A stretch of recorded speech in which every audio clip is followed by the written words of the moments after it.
Hello friends, welcome to my channel. Kavya కోసం ధాన్యలక్ష్మిపై serious అయిన అపర్ణ ఇదంతా ఎలా జరిగిందో మనం ఈ వీడియో తెలుసుకుందాం. ఇంకా ధాన్యలక్ష్మి అయితే ఏడుస్తూ బాధపడుతూ ఉంటుంది. అదే టైంలో కావ్య అక్కడికి వెళ్ళి అత్తయ్య బాధపడకండి అత్తయ్య అని చెప్తూ ఉంటుంది.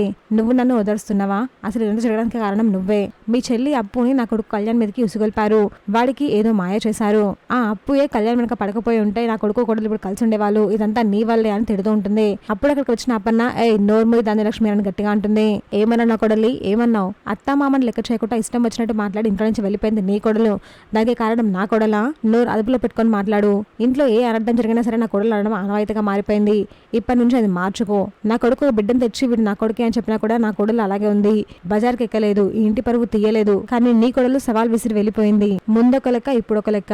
ఇప్పటి నుంచి నా కొడలు ఒక మాటన నేను ఊరుకునేదే లేదు. నా కొడలే అనే హక్కు అర్హత నీకు అసలు లేనే లేదు అని అపర్ణ సీరియస్ అవుతూ ఉంటుంది. దీనికి కావ్య అలాగే చూస్తూ ఉండిపోతుంది. చూసాక ఫ్రెండ్స్, మరి ఏం జరగబోతుందో. ఇలాంటి జెన్యూన్ అండ్ అప్డేట్స్ కోసం మా వీడియోకి లైక్ చేసి ఛానల్ సబ్స్క్రైబ్ చేసుకోండి.